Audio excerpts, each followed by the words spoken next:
বিসমিল্লাহির রহমানির রহিম।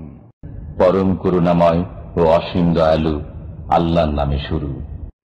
ومن أحسن قولا ممن دعا إلى الله وعمل صالحا وقال إنني من المسلمين.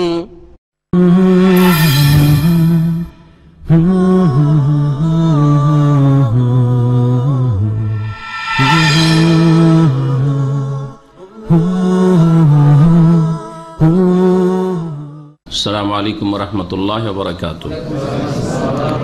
إن الحمد لله نحمده ونستعينه ونستغفره ونعوذ بالله من شرور أنفسنا ومن سيئات أعمالنا من يهده الله فلا مضل له ومن يضلل فلا هادي له وأشهد أن لا إله إلا الله وحده لا شريك له وأشهد أن محمدا عبده ورسوله صلى الله تعالى عليه وعلى آله وصحبه وسلم تسليما كثيرا. يا أيها الذين آمنوا اتقوا الله حق تقاته ولا تموتن إلا وأنتم مسلمون. يا أيها الناس اتقوا ربكم الذي خلقكم من نفس واحدة وخلق منها زوجها وبث منهما رجالا كثيرا ونساء واتقوا الله الذي تساءلون به والأرحام إن الله كان عليكم رقيبا. يا أيها الذين آمنوا اتقوا الله وقولوا قولا سديدا يصلح لكم أعمالكم ويغفر لكم ذنوبكم ومن يطع الله ورسوله فقد فاز فوزا عظيما. أما بعد فإن خير الحديث كتاب الله وخير الهدي هدي محمد صلى الله عليه وسلم وشر الأمور محدثاتها وكل محدثة بدعة وكل بدعة ضلالة وكل ضلالة في النار. أعوذ بالله من الشيطان الرجيم. واعبدوا الله ولا تشركوا به شيئا وبالوالدين إحسانا وبذي القربى واليتامى والمساكين والجار ذي القربى والجار الجنوب والصاحب بالجنب وابن السبيل وما ملكت أيمانكم إن الله لا يحب من كان مختالا فخورا. মহান আল্লাহর সমস্ত প্রশংসা যে আল্লাহ পাক রব্বুল আলামিন আমাদেরকে তার ইবাদতের জন্য সৃষ্টি করেছেন। ওমা খালাকতুল জিন্না ওয়াল ইনসা ইল্লা লিয়াবুদুন। আমি জিন এবং মানুষকে সৃষ্টি করেছি একমাত্র আমার ইবাদতের উদ্দেশ্যে। আল্লাহ পাকের আদেশ নিষেধ জীবনের যে কোনো ক্ষেত্রে, আকীদার ক্ষেত্র হোক, বিশ্বাসের ক্ষেত্র, ইবাদত বন্দেগীর ক্ষেত্র হোক, অথবা একজন মানুষের আর একজন মানুষের সাথে বা আর এক সম্প্রদায়ের সাথে চলাফেরার ক্ষেত্রে হোক, আদান প্রদান মুআমালাতের ক্ষেত্রে হোক, চারিত্রিক বিষয় হোক, সমস্ত ক্ষেত্রে আল্লাহ রাব্বুল আলামিনের আদেশ নিষেধের বাস্তবায়ন করার উদ্দেশ্যে আল্লাহ পাক মানুষকে সৃষ্টি করেছেন। এ হচ্ছে ইবাদত। বহু মানুষ এমন আছে যাদের আকীদা সহিহ। আল্লাহ পাকের শুকরিয়া আদায় করা উচিত যেসব মুসলিমদের আকীদায় শিরক নেই, বিদআত নেই, যারা তাওহীদ প্রতিষ্ঠা করে এবং সুন্নত অনুসারে জীবনযাপন করে।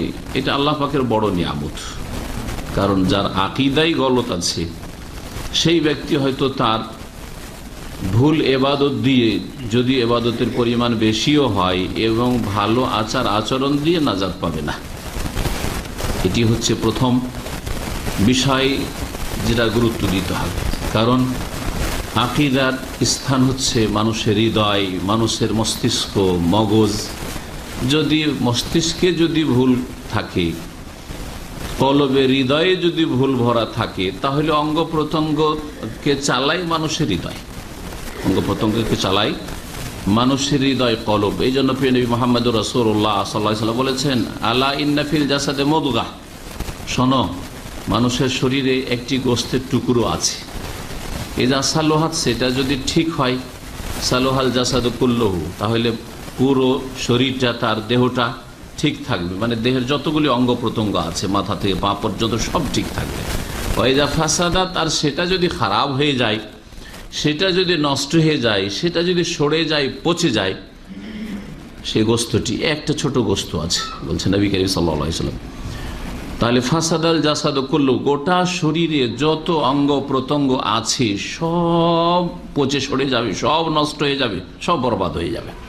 আলা ওয়াহিয়াল কলবু, আর সেটা হচ্ছে ভালো করে শুনে রাখো, এটা হচ্ছে মানুষের হৃদয়, কলব, হার্ট, যেটা দিয়ে ভালো মন্দের মানুষ পার্থক্য করে, যেটা দিয়ে বিশ্বাস করে। ভালো কথা বিশ্বাস করুক অথবা মন্দ কথা বিশ্বাস করুক, সঠিক কথা বিশ্বাস করুক যেমন সহি আকীদার মানুষরা, অথবা ভ্রান্ত কথা বিশ্বাস করুক যেমন ভ্রান্ত আকীদার শিরক কুফরিতে লিপ্ত মানুষরা। তো এটি হচ্ছে এক নম্বর বিষয়। অনেক আমাদের সহি আকীদার ভাইরা আছেন যাদের তৌহিদ ঠিক আছে, সুন্নত ঠিক আছে, শিরক বিদআত মুক্ত তারা। তার সাথে সাথে দ্বিতীয় যে বিষয়টি সেটা ইবাদতও ঠিক আছে, 5 ওয়াক্ত সালাত মাশাআল্লাহ ঠিক আছে, জামাত সহকারে সালাত নামাজ পড়ে। আল্লাহ পাকের বড় নিয়ামত যে ব্যক্তি 5 ওয়াক্ত নামাজ জামাতে পড়তে পারে। অধিকাংশ লোক বঞ্চিতই আল্লাহ পাকের নিয়ামত থেকে, যার কারণে কিয়ামতে কখনো সে নাজাত পাবে না বিনা নামাজে, বিনা সালাতের হেফাজতে। তারপরে আপনার যাকাত ঠিক আছে, সিয়াম রোজা ঠিক আছে, হজ ফরজ হয়েছে, হজও যথাসময়ে আপনি ফরজ হতে আদায় করে ফেলেছেন। এর সাথে সাথে আরো যে সব সংশ্লিষ্ট ফারায়েজ ওয়াজিবাত রয়েছে সেগুলিও ঠিক আছে, আল্লাহ পাকের বড় নিয়ামত। কিন্তু এতটাই কি যথেষ্ট না? একটা বড় একটা দিক রয়েছে, এর মাধ্যমে আল্লাহর সাথে আপনার আচরণটা তো ঠিক করলেন সহি আকীদার মাধ্যমে এবং পূর্ণ সঠিক ইবাদতের মাধ্যমে, ফরজ ওয়াজিবগুলি আদায় করার মাধ্যমে আপনি আল্লাহর সাথে সম্পর্ক তো ভালো করলেন, কিন্তু আল্লাহ তার সাথে বলেছেন যে আমার বান্দাদের সাথেও আমার সৃষ্টির সাথে সম্পর্ক ভালো থাকতে হবে। যেমন আল্লাহর সাথে সম্পর্ক আপনার ভালো হওয়া ফরজ, তেমনি আল্লাহর বান্দাদের সাথে, আল্লাহর সৃষ্টির সাথে সম্পর্ক ভালো থাকা ফরজ। এটা একটি গুরুত্বপূর্ণ বিষয়। আর যদি আপনার আকীদা ঠিক, ইবাদতও ঠিক, তারপরে যদি আপনার মানুষের সাথে সম্পর্ক খারাপ থাকে, তাদের যদি হক নষ্ট করেন, আল্লাহর হক ঠিক রেখেছেন কিন্তু মানুষের হক নষ্ট করেছেন, যার ফলে আল্লাহর হক নষ্ট হয়, শুধু মানুষের হক নষ্ট হয় না। কারণ আল্লাহ বলছেন যে আমার বান্দাদের এই তোমার ওপর হক রয়েছে, সুতরাং ওই হকের কোনো একটি হক যদি নষ্ট করেন, শুধু বান্দার হক নষ্ট করলেন না, আপনি আল্লাহ পাকেরও হক নষ্ট করেন, কারণ তার নাফরমানি করলেন, বিরুদ্ধাচরণ করলেন। আল্লাহ বলছেন ভালো ব্যবহার করো, আপনি খারাপ ব্যবহার করলেন। আল্লাহ বলছেন যে এই হকটি অমুককে দাও, এটা দাও, আপনি দিচ্ছেন না। বান্দার হকের গুরুত্ব এবং এই বিষয়ে বিস্তারিত একটা আলোচনা হয়েছে। আজকে বিশেষ একটি হক সম্পর্কে আলোচনা করব, সেটা হচ্ছে প্রতিবেশীর হক। প্রতিবেশী এবং প্রতিবেশী কাকে বলে, প্রতিবেশী সম্পর্কে আমাদের যে চিন্তাধারা আছে সেটা খুব সংকীর্ণ চিন্তাধারা। পাশে বাড়ি থাকলেই শুধু প্রতিবেশী মনে করি। এই বিষয়গুলি সংশোধন এবং এই বিষয়টাকে গুরুত্ব দেওয়া। বর্তমান যুগটা হচ্ছে মানুষের এমন যুগ যেটা হচ্ছে বস্তুবাদী যুগ, পয়সার সম্পর্ক, পার্থিব স্বার্থের সম্পর্ক, নেতৃত্বের সম্পর্ক, দুনিয়ার ভোগ বিলাসের সামগ্রী সম্পর্ক। যার সাথে আপনার দুনিয়ার স্বার্থ জড়িত তার সাথে সম্পর্ক। সে যদি 10,000 মাইল দূরেও বাস করে, তার সাথে আপনার 1 নম্বর খাতির। কিন্তু পাশের বাড়িতে থাকে, তার নাম পর্যন্ত জানেন না, তার ছেলে মেয়েদের খোঁজ নেওয়া তো দূরের কথা, সুখে আছে না দুঃখে আছে দূরের কথা। একজন লোক এসে হয়তো ভুল করে বেল বাজিয়েছে আপনার এতে, দেখছেন না, ও চাইছে অন্য লোক, পাশের বাড়ির লোককে বা পাশের বাসার লোককে। আপনাকে জিজ্ঞেস করছে অমুক ব্যক্তির বাসা কোনটা, বলতে পারি না, অথচ আপনার পাশে হয়তো ফ্ল্যাটে বাস করে। হচ্ছে না আজকাল শহরের জীবনে মানুষ এইরকমই হয়ে গেছে প্রায়। কেন? কারণ এই ক্ষেত্রে আল্লাহর বান্দাদের হক সম্পর্কে তারা অচেতন, সচেতন নয়। এটা কি একজন মুসলিমের চরিত্র? এটা কি একজন সহি আকীদার মানুষের চরিত্র? এটা কি সুন্নতের অনুসারীর চরিত্র? এটা কি নবীর উম্মতের চরিত্র? এই চরিত্র শিখিয়েছে রাসূলুল্লাহ সাল্লাল্লাহু আলাইহি ওয়াসাল্লাম? না মুসলিম তো দূরের কথা, অমুসলিমের সাথেও রাসূলুল্লাহ সাল্লাল্লাহু আলাইহি ওয়াসাল্লাম ভালো আচরণ করেছে, তাদের খোঁজ খবর নিয়েছেন। কি অমুসলিম অসুস্থ হচ্ছে তার খবর রাখছেন এবং তার তাকে দেখতে যাচ্ছেন, তাকে ইসলামের দাওয়াত দিচ্ছেন। এই হচ্ছে রাসূলুল্লাহ সাল্লাল্লাহু আলাইহি ওয়াসাল্লামের সিরাত, জীবনী। সূরা নিসার আয়াত নম্বর 36 বান্দার হকের ক্ষেত্রে, তাতে আল্লাহ পাক রব্বুল আল্লাহর হক, তারপরে মাতা পিতার হক, তারপরে আত্মীয়দের হক, তারপরে ইয়েতিম অনাথদের হক, তারপরে মিসকিন দরিদ্রদের হক, তারপরে আল্লাহ বলছেন 6 নম্বরে ওয়াল জারি যিল কুরবা, এমন প্রতিবেশী যারা তোমার আত্মীয়। আত্মীয় প্রতিবেশী, প্রতিবেশী পাশে বাস করে, তার সাথে সাথে আপনার সাথে রক্তের সম্পর্ক আছে, ওদের সাথে কি করবে? এহসান করবে। অবিল ওয়ালিদাইন এহসানে, যেমন মাতা পিতার সাথে সদাচরণ করবে, সদ্ব্যবহার করবে, তেমনি তোমার আত্মীয় প্রতিবেশীদের সাথে সদ্ব্যবহার করবে। ওয়াল জারিল জুনুব, আর যারা দূরের প্রতিবেশী, আত্মীয় প্রতিবেশী নয় কিন্তু তারা মুসলিম, আত্মীয় প্রতিবেশী নয়, মুসলিমও নয়, অমুসলিম কিন্তু প্রতিবেশী তারা দূরের। একজন মুমিন আপনার দ্বীনি ভাই, আর একজন কাফের, সে দ্বীনি ভাই নাই কিন্তু আপনার প্রতিবেশী। এই দিক থেকে তারও কিছু হক আপনার উপর রয়েছে। এই জন্য আল্লাহ ওয়াল জারিল জুনুব, দূরের প্রতিবেশী, এই শব্দটি ব্যবহার করেছেন।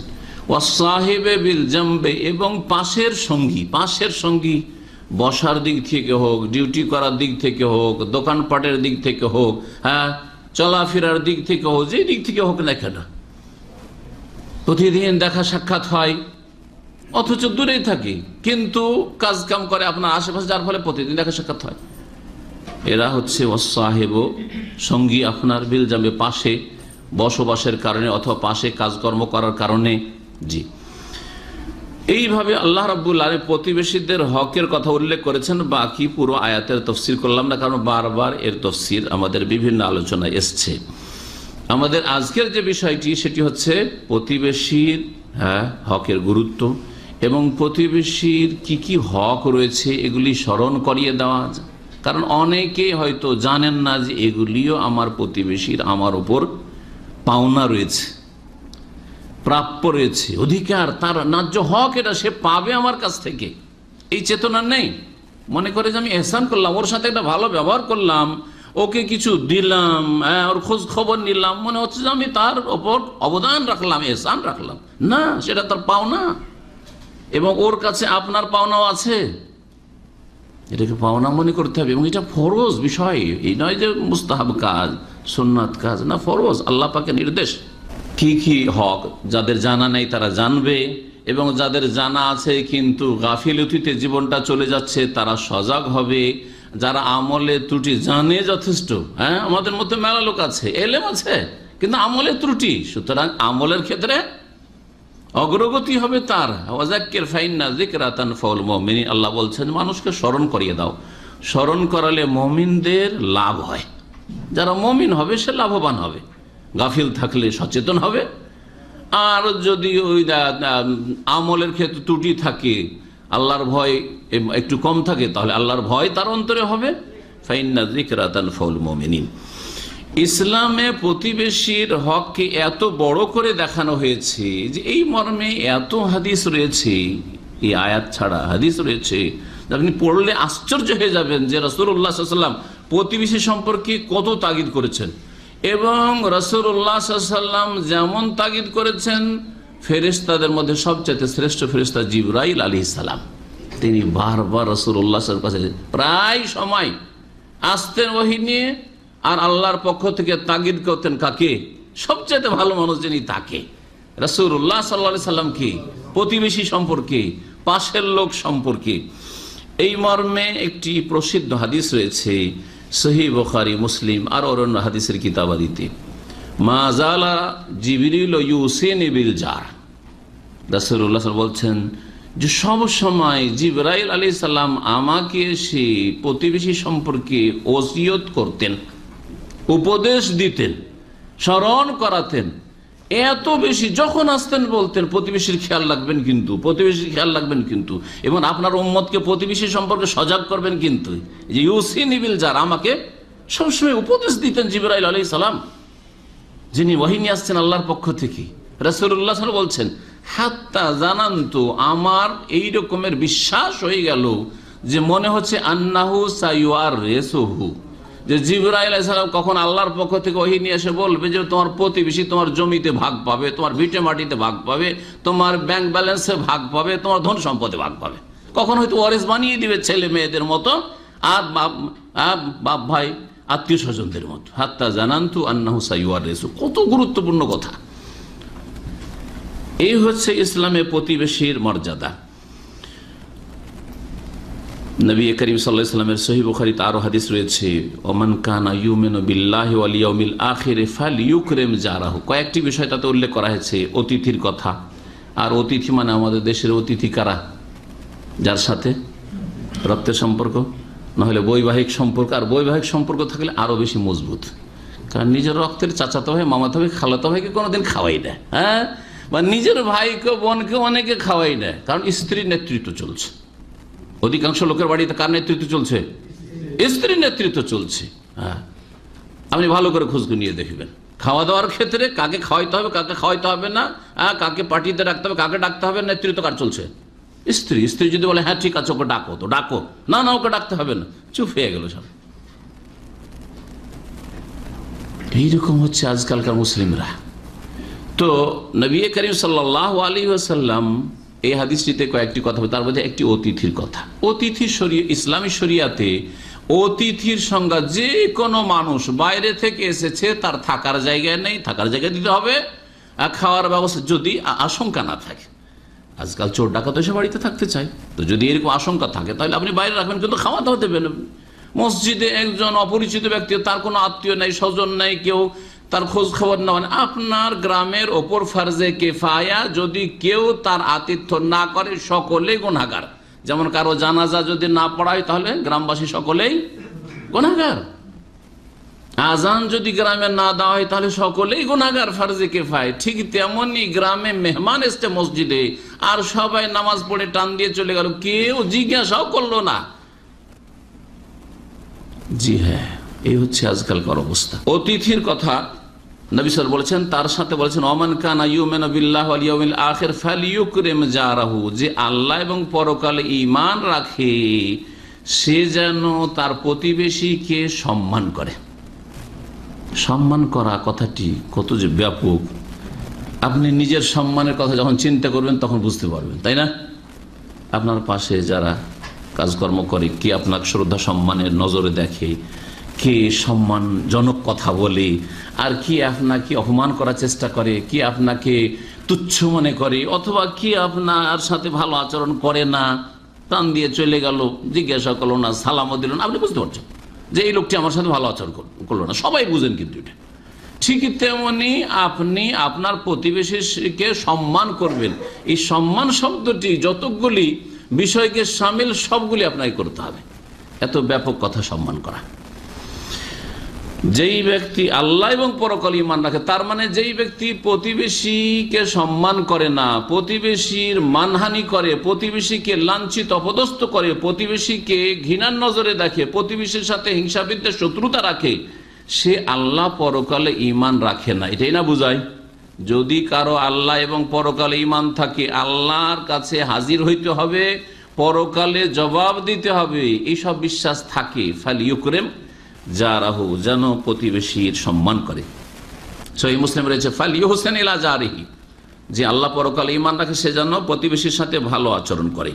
প্রেমী মুহাম্মদ রাসূলুল্লাহ সাল্লাল্লাহু আলাইহি ওয়াসাল্লাম আরো বলে, সহিহ মুসলিমের হাদিসে রয়েছে, ওয়াল্লাযী নাফসি বিয়াদি, সেই আল্লাহর কসম করব যার হাতে আমার প্রাণ রয়েছে, লা ইউমিনু আবদুন, কোন মানুষ, কোন বান্দা মুমিন হতে পারে না সত্যিকার অর্থে, হাত্তা ইউহিব্বা লিজারিহি মা ইউহিব্বু লিনাফসিহি, যা নিজের জন্য পছন্দ করে তা যতক্ষণ পর্যন্ত পাশের বাড়ির লোক প্রতিবেশীর জন্য ভালো না বাসবে। এইরকম বহু হাদিস রয়েছে। তিরমিজির একটি হাদিস বলি, নবী সাল্লাল্লাহু আলাইহি ওয়াসাল্লাম বলেন, খায়রুল আসহাবে ইনদাল্লাহ খায়রুহুম লিসাহিবি, সবচাইতে উত্তম সঙ্গী হচ্ছে কে? যে আল্লাহর কাছে উত্তম সঙ্গী কে? যে হচ্ছে পাশের সঙ্গী, যায় সঙ্গী, যে কোনো সঙ্গী, সঙ্গীর কাছে যে ভালো মানুষ। আপনার সাথী সঙ্গীদের কাছে যদি আপনি ভালো হন তাহলে আপনি আল্লাহর কাছে ভালো সঙ্গী। ওয়া খায়রুল জিরান, আর সবচেয়ে ভালো প্রতিবেশী হচ্ছে আল্লাহর নিকটে খায়রুহুম লিজারিহি, যে প্রতিবেশীর জন্য ভালো মানুষ। মারা গেলে কষ্ট পায় প্রতিবেশী, পাশে একটা ভালো মানুষ ছিল, দুনিয়া থেকে চলে গেল। অসুস্থ হলে অন্তর থেকে খলুসিয়াতের সাথে দোয়া বেরোয় যে আল্লাহ যেন সুস্থ করেন, এ ভালো মানুষ আমাদের। হ্যাঁ, এই হচ্ছে আসলে সত্যিকার ভালো প্রতিবেশী। প্রতিবেশী কে? প্রতিবেশী যে আপনার পাশে বাস করে, মান জাওয়ারাকা, যে আপনার আশেপাশে বাস করে, সে হচ্ছে প্রতিবেশী। সে মুসলিম হতে পারে, সে অমুসলিম হতে পারে, এবং প্রতিবেশী কত দূর পর্যন্ত চলতে বলা যাবে, পাশের দুটো বাড়ি এদিকে, দুটো বাড়ি চারটে বাড়ি এইদিকে, এইরকম নয়। বরং এই ক্ষেত্রে নানা মত রয়েছে। তার মধ্যে একটি মত হচ্ছে যে সব দিকে 40টা করে বাড়ি, এদিকে 40, ওইদিকে 40, গ্রাম ছড়িয়ে ছিটিয়ে আছে, এদিকে 40 বাড়ি, ওইদিকে 40 বাড়ি, এদিকে 40 বাড়ি। এসব ওলামায়ে কেরামদের উক্তি। এক কথায় এগুলি তাদের উক্তি, কিন্তু সার কথা হচ্ছে প্রতিবেশীর সংজ্ঞা সম্পর্কে সেখানকার মুসলিম সমাজে যারা ইসলাম বুঝে, যাদেরকে প্রতিবেশী বলা হয়, যাদের সাথে প্রায় দেখা সাক্ষাৎ হচ্ছে, একই মসজিদে নামাজ পড়েন, হ্যাঁ, একই মসজিদে জুমা পড়েন, একই মহল্লার লোক, তারা সকলেই প্রতিবেশী, তারা সকলেই প্রতিবেশী। এবং এই প্রতিবেশী মুসলিম আত্মীয় হতে পারে, শুধু মুসলিম হতে পারে, হয়তো আত্মীয় নয়, প্রতিবেশী মুসলিম হতে পারে, আবার প্রতিবেশী অমুসলিম আত্মীয় হতে পারে, 3 নম্বর 4 নম্বর প্রতিবেশী অমুসলিম আত্মীয় নয়, এইরকম হতে পারে। তাহলে 4 শ্রেণীর প্রতিবেশী আমরা দেখতে পেলাম। সকলের আপনার ওপর কিছু হক রয়েছে, যে মুসলিম তার সাথে প্রতিবেশী মুসলিম এবং আত্মীয়, তার সবচেয়ে বেশি হক রয়েছে। এই বিষয়গুলি এর আগেও বিভিন্ন আলোচনা করেছি। প্রতিবেশী শুধু বাড়ি বা বাসা পাশাপাশি হইলে প্রতিবেশী হয় না, এটা হচ্ছে সবচাইতে ঘনিষ্ঠ প্রতিবেশী, যার বাড়ি আপনার আশেপাশেই, কিন্তু প্রতিবেশী কর্মক্ষেত্রে প্রতিবেশী, পাশের কোম্পানিতে কাজ করেন, হ্যাঁ, পাশের রুমে ডিউটি করেন, প্রতিবেশী।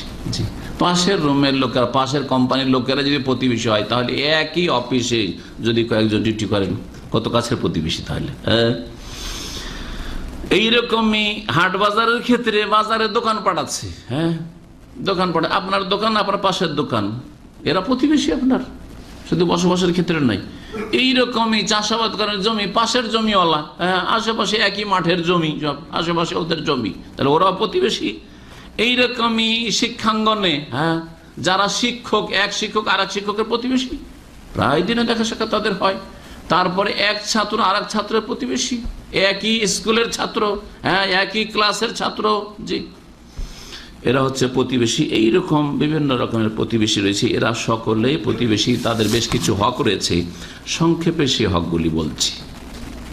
প্রথম একটি হক হচ্ছে যে প্রতিবেশীকে সালাম দেবেন এবং সালামের জবাব দেবেন, সালাম দেবেন এবং সালামের জবাব দেবেন। শুধু সালামের জবাব দেওয়ার আশায় থাকবেন না।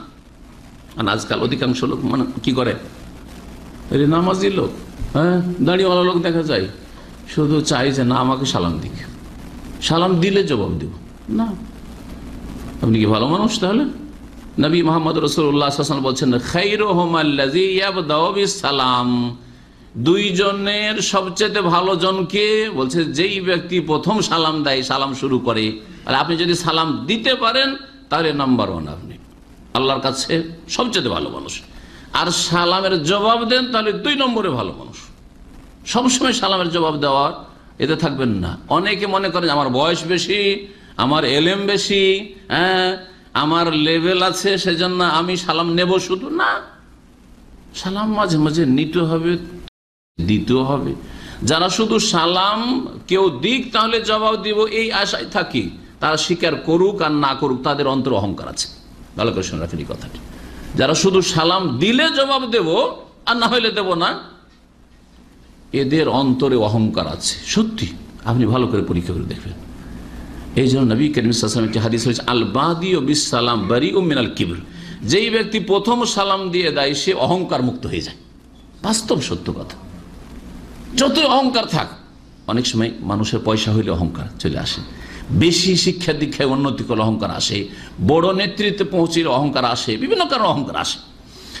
অহংকার চলে আসে। এই অহংকারটা কমবে কখন? যখন আল্লাহর ভয়, তাকওয়া যত বেশি থাকবে তত আপনি নিজেকে ছোট মনে করবেন। তাকওয়ার অভাব, সেই জন্য অহংকার আছে। এবং অহংকার কমানো এবং অহংকারকে তাড়িয়ে দেওয়ার বিভিন্ন ইসলামিক পন্থা রয়েছে। তার মধ্যে একটি হচ্ছে আগে সালাম দিয়ে দেন। আগে সালাম দিয়ে দেন, তাহলে কি হবে? অহংকার মুক্ত হয়ে যাবেন। হ্যাঁ, খোঁজ খবর নিচ্ছেন, দেখা হইলে কেমন আছেন, ভালো আছেন, অহংকার মুক্ত। ও খোঁজ খবর নিক আর নাই নিক, হ্যাঁ, দেখা হইলে হাসি মুখে কথা বলা, অহংকার মুক্ত। অহংকারকে আপনি ধ্বংস করার চেষ্টা করছেন, হাসি মুখে দেখা সাক্ষাৎ। কিন্তু মুখ ভারী হয়ে আছে, অথবা খোঁজ খবর নিচ্ছেন না। যদি আপনাকে জিজ্ঞেস করে ভাই কেমন আছে, হ্যাঁ ভালো আছে, ব্যাস, অহংকার আছে। আপনার উচিত ছিল তাকেও জিজ্ঞেস করা, এবং সে জিজ্ঞাসা করেছে সেই জন্য জিজ্ঞেস করুন না, মাঝে মাঝে আপনি আগে জিজ্ঞেস করবেন সালামের পরে যে ভাই কেমন আছেন। এর মাধ্যমে অহংকার মুক্ত হওয়া যাবে। তো এইরকম অহংকার মুক্ত হওয়ার বেশ কিছু পন্থা রয়েছে, যেগুলি আমাদেরকে নিজের বিবেক দিয়েই চেষ্টা করতে হবে, অথবা কোরআন হাদিস পড়ে আমাদেরকে সেগুলি জানার চেষ্টা করতে হবে। আল্লাহ পাক যেন তৌফিক দান করেন। সালামের ফজিলত, সালামের গুরুত্ব ইত্যাদি এসব বলার সময় নেই। একটা হক প্রতিবেশীর হচ্ছে কি দেওয়া, সালাম দেওয়া এবং সালামের জবাব। এটা তো যে কোনো মুসলিমের হক, তাই না? যে কোনো মুসলিমেরই যদি হক হয় সালাম দেওয়া এবং সালামের জবাব দেওয়া, নবী সাল্লাল্লাহু আলাইহি ওয়াসাল্লামের হাদিস এ মর্মে বেশ কিছু রয়েছে, তাহলে যে প্রতিবেশী মুসলিম তার কত হক, তাই না? প্রতিবেশী মুসলিম আর তার সাথে যদি আত্মীয় হয় তাহলে আরো কত হক বেড়ে যায়, তখন আরো তাগিদ হয়ে যায়। একজন লোক প্রতিবেশী নয় কিন্তু মুসলিম, তারই হক হচ্ছে সালাম দেবেন এবং সালামের জবাব দেবেন। তাহলে যেই ব্যক্তি প্রতিবেশী মুসলিম তার হক আরো বেশি, তাই না? জি হ্যাঁ। তবে প্রতিবেশী মুসলিম না হয়ে যদি অমুসলিম হয় তো অমুসলিমকে সালাম শুরু করা যাবে না, কারণ নবী করিম সাল্লাল্লাহু আলাইহি ওয়াসাল্লাম অমুসলিমকে সালাম শুরু করতে নিষেধ করেছেন। সালাম যদি দিয়ে দেয় তারা, তাহলে কি করবেন, উত্তর দেবেন। এই ক্ষেত্রে দুটি মত রয়েছে ওলামাদের। একটা হচ্ছে ওয়ালাইকুমুস সালাম, যদি ভালো করে তারা অন্তর ঠাট্টা মজাক করেনি, হ্যাঁ, উপহাস করে, অনেকেই উপহাস করে হয়তো আপনাকে, হ্যাঁ, মুসলিম হিসাবে ঠাট্টার চলে সালাম দেয়, হ্যাঁ, তাহলে আপনি সালামের উত্তর দেবেন না। যেমন ইহুদিরা নবী সাল্লাল্লাহু আলাইহি ওয়াসাল্লামকে মওতের দোয়া দেয় ওয়ালাইকুম আসসালামু আলাইকুম বলতো, ওই রকম যদি অসৎ নিয়ত দেখেন তাহলে আপনি ওয়ালাইকুম আসসালাম বলবেন না। কিন্তু সৎ নিয়তে, নমনীয়, বিনয়ী, ভালো আচরণের সাথে অমুসলিম যদি আপনাকে সালাম দেয় তো একদল বলছেন ওয়ালাইকুম আসসালাম বলেন, কারণ ফারুদ্দুহা, ওর সমান জবাব দাও, তার জন্য শান্তি কামনা করা, তার জন্য শান্তি হচ্ছে হেদায়েত, মুসলিম হয়ে যাক, জাহান্নাম থেকে বেঁচে যাক, তার জন্য হচ্ছে দুনিয়ার কল্যাণ কামনা করা। জি, এর সাথে সাথে আখিরাতের কল্যাণ কামনা করা যাবে না যতক্ষণ পর্যন্ত মুসলিম না হবে। তবে হেদায়েতের কামনা করা যাবে যে আল্লাহকে হেদায়েত করুক, জাহান্নাম থেকে রক্ষা করুক। জি, আল্লাহ তুমি হেদায়েত করো এই কাফেরকে, আমার প্রতিবেশী অমুসলিমকে। আর আরেক দল বলছেন যে শুধু আলাইকুম বলবেন, কিন্তু এই মতটি, প্রথম মতটি সঠিক মনে হয় যে ইসলাম ভালো আচরণ করতে বলেছে। আর সে যখন আপনার হিতাকাঙ্ক্ষী আপনার জন্য আপনাকে দোয়া দিয়েছে আসসালামু আলাইকুম বলে যে আপনার জন্য শান্তি হোক, তো আপনিও তার জন্য শান্তি কামনা করেন, ওয়ালাইকুম আসসালাম বলেন, কোনো অসুবিধা নেই। সেটা হচ্ছে হেদায়েতের মাধ্যমে, ইসলামে আসার মাধ্যমে তার জন্য সার্বিক শান্তি, আর না হলে তার জন্য পার্থিব শান্তি, পার্থিব সুখ শান্তি। পার্থিব সুখ শান্তি যদি কেউ ভালো আচরণ মুসলিম করে তো আল্লাহ তাকে সুখ শান্তি দেবেন, এই কথা কোরআন হাদিস দ্বারা প্রমাণিত। কারণ কারো আমলকে আল্লাহ পাক নষ্ট করেন এমনিতে, বৃথা ছেড়ে দেন না, যে ভালো কাজ করলো অথচ কিছু দেবেন না, হ্যাঁ দেন। কাফেরকে দুনিয়াতে আল্লাহ দিয়ে দেবেন, আর যদি ইসলাম কবুল করে তাহলে দুনিয়াতেও দেবেন, আখিরাতে আল্লাহ পাক দেবেন। আর একটি প্রতিবেশীর হক হচ্ছে যে প্রতিবেশী বিশেষভাবে দাওয়াত দিলে দাওয়াত কবুল করবেন।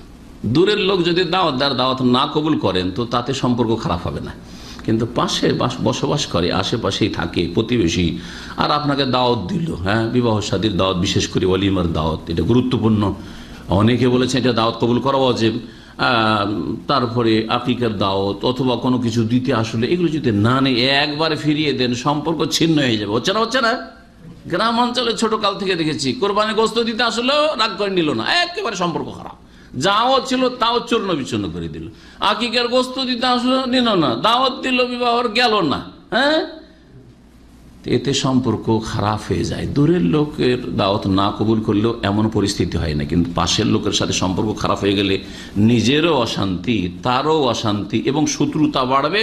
তাতে কি হবে, শয়তান সুযোগ নেবে, তখন আপনার ক্ষতি তার মাধ্যমে শয়তান করাবে, আর যখন আপনার ক্ষতি দেখবেন তখন রিয়াকশনে আপনিও তার ক্ষতি করার চেষ্টা, এইভাবে শত্রুতা বৃদ্ধি পাবে। দাওয়াত কবুল করতে হবে। প্রিয় নবী মুহাম্মদ রাসূলুল্লাহ সাল্লাল্লাহু আলাইহি ওয়াসাল্লামের এই মর্মে বেশ কিছু হাদিস রয়েছে, তার মধ্যে সহিহ বুখারী মুসলিম হাদিস আছে, হাক্কুল মুসলিম আলাল মুসলিমে খামস, এক মুসলিমের আর এক মুসলিমের উপর 5টি হক রয়েছে। মুসলিম বলেই যদি এই হকগুলি থাকে তাহলে প্রতিবেশী মুসলিম হলে আরও বেড়ে যায়। রাদ্দুস সালাম, সালামের জবাব দেওয়া যা ওয়াজিব। ওয়াইয়াদাতুল মারিজ, অসুস্থ ব্যক্তির খোঁজ খবর নেওয়া। ওয়াত্তিবাউল জানাইজ, হ্যাঁ, আর মুসলিম যদি মারা যায় জানাজায় শরীক হওয়া।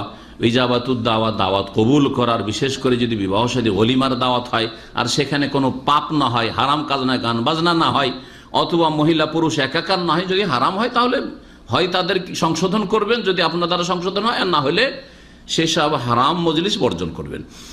ও তাসমিতুল আতেস, হাঁচির, হ্যাঁ হাঁচি পড়লে জবাব দেওয়া, হাঁচি পড়লে জবাব দেওয়া, তার মানে হাঁচি পড়লে কি করতে হবে তাহলে?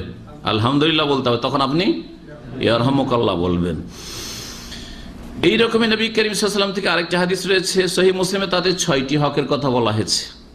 হাক্কুল মুসলিম আল মুসলিম সিত্তুন। তিরমিজিতে রয়েছে লিল মুসলিম আলাল মুসলিমে সিত্তুন বিল মারুফ, এক মুসলিমের আর এক মুসলিমের উপর 6টি হক রয়েছে। সাক্ষাৎ হলে সালাম দেবে, এতে সালাম দেওয়ার কথা রয়েছে, শুধু সালামের জবাব দেওয়া না। ইজা লাকিতা ফাসাল্লিম আলাইহি, যদি সাক্ষাৎ হয় তাহলে সালাম দেবে মুসলিমকে। ওয়াইজা দাআকা ফাজিবহু, যদি দাওয়াত দেয় তাহলে দাওয়াত কবুল করবে যদি বাধা না থাকে। ওয়াইজা ওয়ায়ুশাম্মিতু ইজা আতাস, আর যদি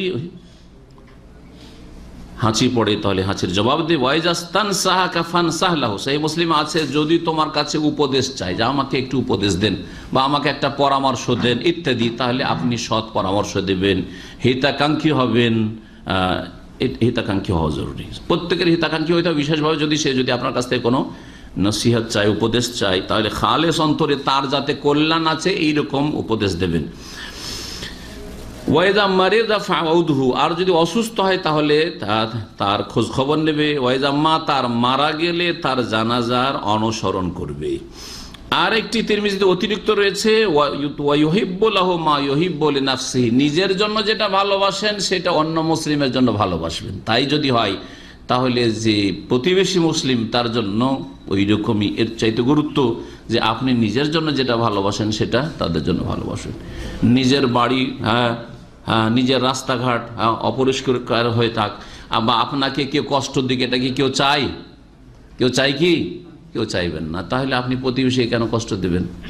যারা ধূমপান করে কত যে কষ্ট দেয় সিঁড়িতে, ওই ধূমপান করে গন্ধ তো করছে, তার সাথে সাথে সিগারেট পান করে ফেলে দিল, ময়লা আবর্জনা রাস্তার উপর রেখে দিল, বের করে, আজকালকার মহিলারা বের করে রেখে দিল। আরে তোমার স্বামীকে দাও, তোমার ছেলেকে দাও, সাথে সাথে ফেলে আসুক, বের করে গেটের উপরে রেখে দিল। একদিন 2 দিন পচছে, সরছে, গন্ধ হচ্ছে, কষ্ট দেওয়া নাই?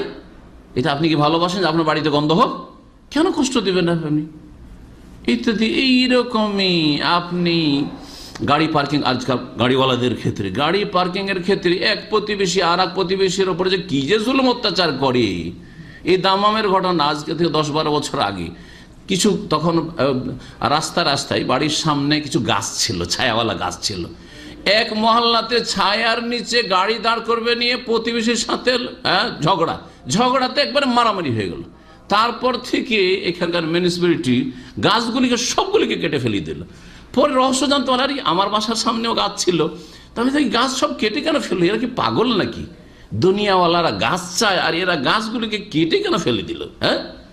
দেখা গেল যে যাতে করে ঝগড়া বিবাদ না হয়, গ্রীষ্মকালে ওই গাছের নিচে এসে আমি দাঁড় করবো, তুমি কেন দাঁড় করবে, এই নিয়ে ঝগড়া। জি, আল্লাহ পাক রব্বুল আলামিন যেন আমাদেরকে ভালো চলার তৌফিক দান করেন এবং সমস্ত অনিষ্ট থেকে হেফাজতে রাখেন। 3 নম্বর প্রতিবেশীর হক হচ্ছে যে কমপক্ষে আপনি প্রতিবেশীর ভালো কিছু যদি নাও করতে পারেন, যে উপকার করতে পারলেন না, তো অপকার করবেন না, ক্ষতি করবেন না। আপনার কথা, কাজের মাধ্যমে, হাত পা, চোখ, চলা ফেরা, এসবের মাধ্যমে যেন প্রতিবেশীকে কষ্ট না হয়, কষ্ট দেওয়া থেকে বিরত থাকবেন। এই মর্মে অনেকগুলি হাদিস রয়েছে, 2-1টি আপনাদেরকে শোনায়। আবু শুরাইহ রাদিয়াল্লাহু তাআলা আনহু বর্ণনা করেছেন, সহিহ বুখারীতে হাদিস রয়েছে।